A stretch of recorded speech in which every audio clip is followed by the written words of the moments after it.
आज हम बात कर रहे हैं कि अगर आपका प्यार जिद बन गई है, अगर आपके प्रेम में आपकी जिद है और आपका आत्मसम्मान लगा हुआ है, तो आज का दिन आपका है। जब आपका प्रेम जिद बन जाए, जब आपके प्यार में मान सम्मान और आपका कुछ ईगो दांव पर लग जाए, तो इसको कैसे देखा जाना चाहिए?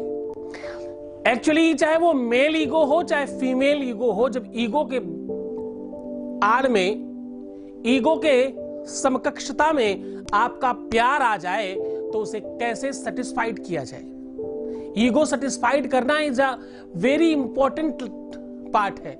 जीवन में ईगो सबसे महत्वपूर्ण पार्ट अदा करता है। बहुत बार ऐसा होता है कि आपको यह मालूम है कि जिसे आप पाना चाहते हो वो आपके लायक नहीं है, फिर भी आप अपने आप को समझा नहीं पाते। कितनी बार आपको यह लगता है कि बस उसे एक बार अपने पास लाना है और जिस तरह हम तड़प रहे हैं वैसे उसको भी तड़पाना है। यह भी एक प्यार का रूप आज के समाज में देखने को मिल रहा है।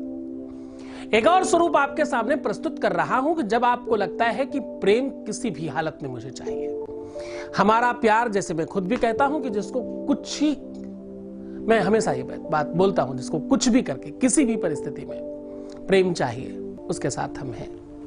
प्रेम जीवन का वास्तविक आधार है। वैसे तो प्रेम को जीना, प्रेम को महसूस करना और प्रेम को पाना, ये सारी की सारी चीजें अपने आप में एक बीमारी है। तो चलो आज बहुत लंबा नहीं खींच के बड़े सीधे और बड़े सरल शब्दों में, अगर आप इस प्रकार की किसी चीजों से परेशान है और व्यस्त है, गड़बड़ कर रहे हैं, तो कैसे ठीक करें, इसका सीधा उपाय आपको बता देता हूं। बहुत ध्यान से नोट कर लीजिए।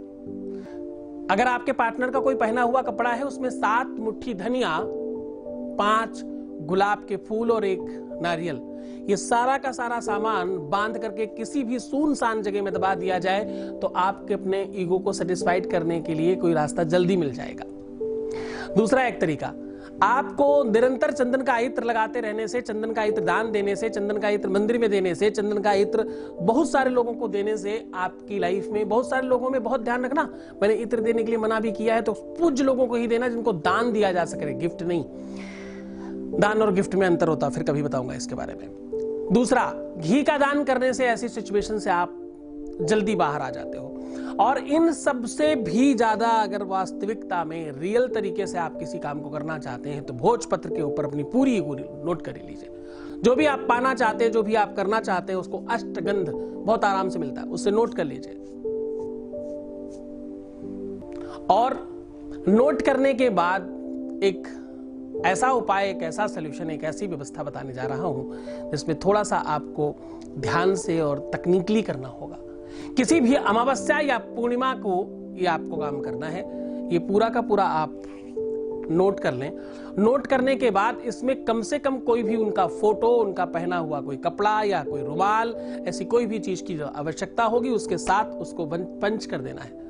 उसको जितना ज्यादा हो सके उसके साथ फिक्स कर दीजिए। फिक्स करने के लिए कोई भी चीज इस्तेमाल की जा सकती है, कोई मीठी चीज होगी तो बहुत ज्यादा अच्छा है। उसे फिक्स कर दीजिए। फिक्स करने के बाद सबसे बेहतर तरीका होता है कि किसी ऐसे बॉक्स में, किसी ऐसे बक्से में, किसी ऐसी चीज में रखा जाए जिसमें ताला मारा जा सके और चाबी आपके पास होना चाहिए।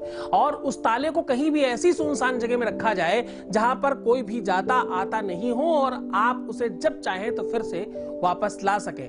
उस ताले को में बंद करके उसे रखवाइए और रखने के बाद बीच बीच में जब भी आपको मौका मिले, जब भी आपको चांस मिले, जब भी आपको टाइम मिले, तो जाकर के उस ताले को खोल करके उसको खूब सुगंधित करके आइए और फिर बंद कर दीजिए। ऐसा बार बार कई बार करने से उसका मन, उसका दिमाग, उसका जहन आपकी तरफ आकर्षित होगा और वो आपकी तरफ भागने लगेगा।